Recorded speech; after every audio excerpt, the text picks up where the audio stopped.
E aí, galerinha, tudo tranquilo com vocês?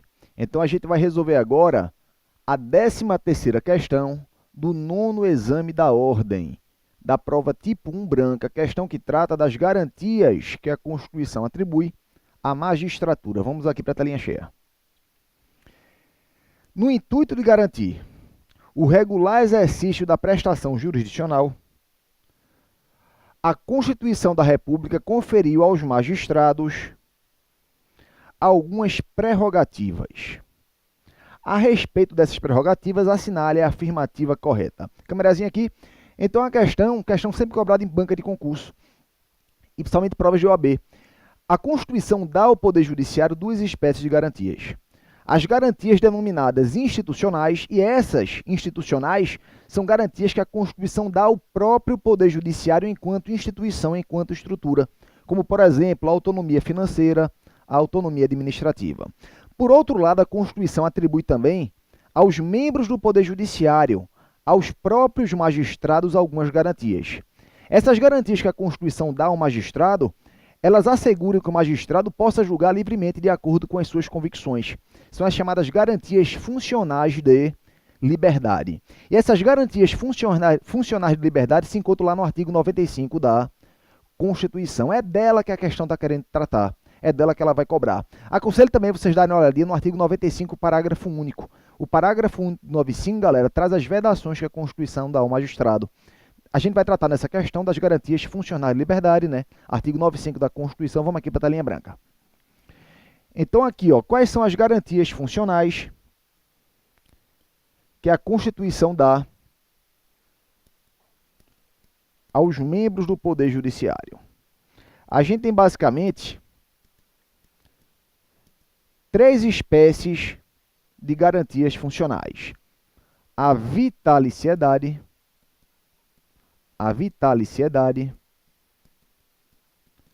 a inamovibilidade e uma terceira garantia, a chamada irredutibilidade de subsídios.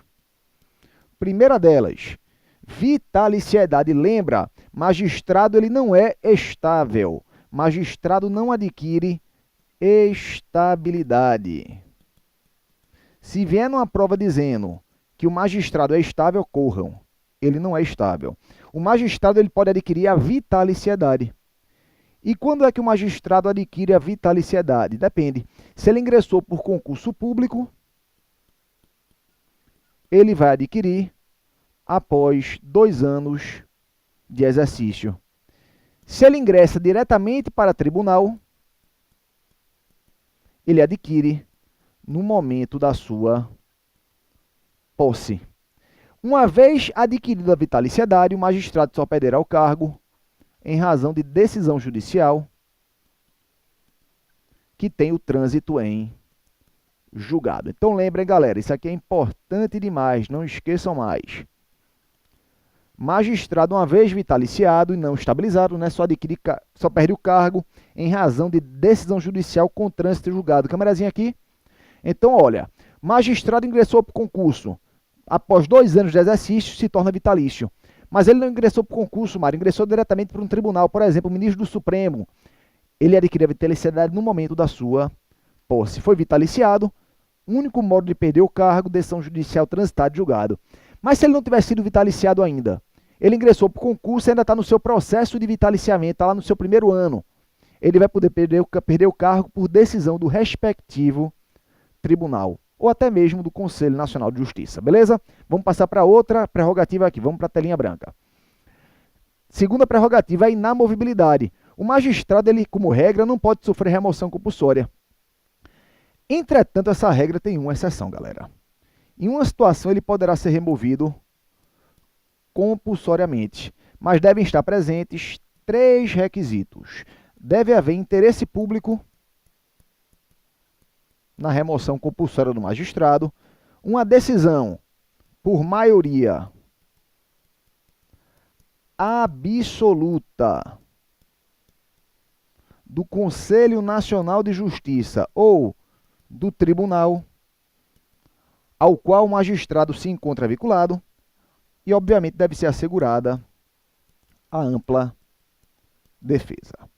Então, essa é a regra para excetuar a inamovibilidade do magistrado. Câmerazinha aqui.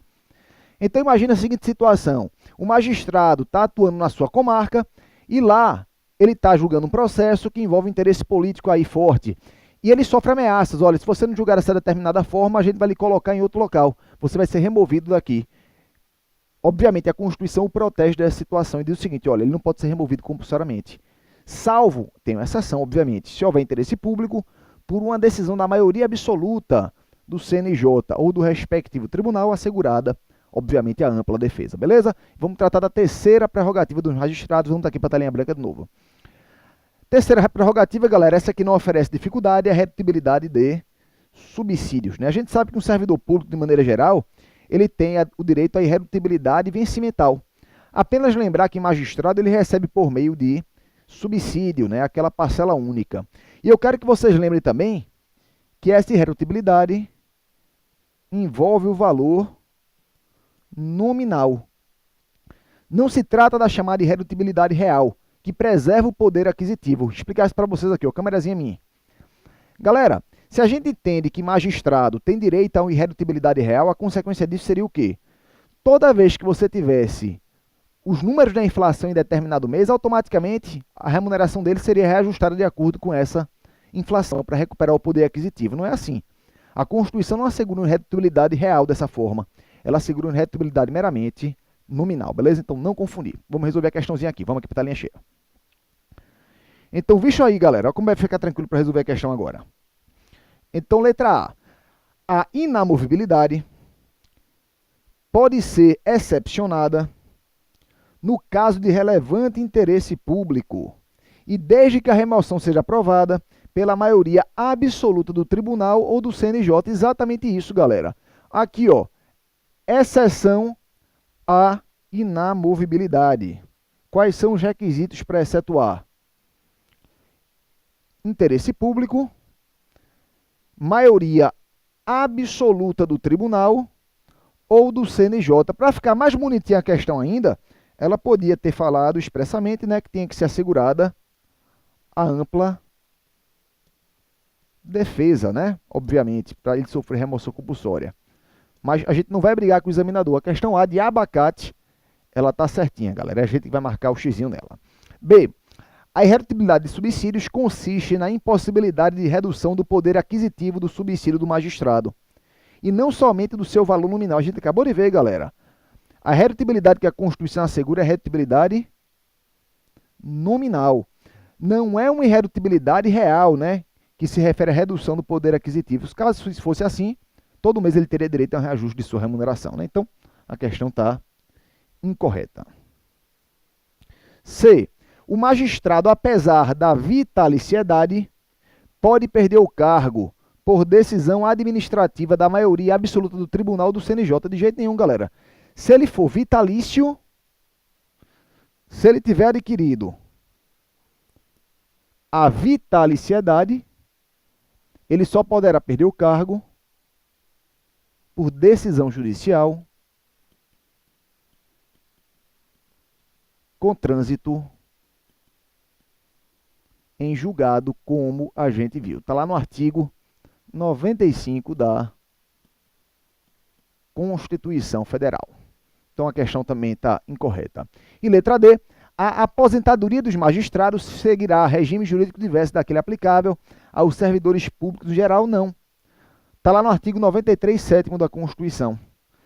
A Constituição diz que aos magistrados são aplicáveis as regras de aposentadoria lá do artigo 40, né?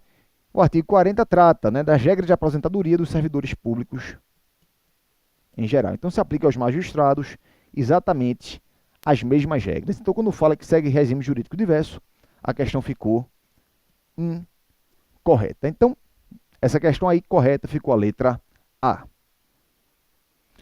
Tranquilo, galerinha? Leitura do artigo 95 e seu parágrafo único, né? Abram a Constituição e memorizem lá aquelas garantias. Até a próxima.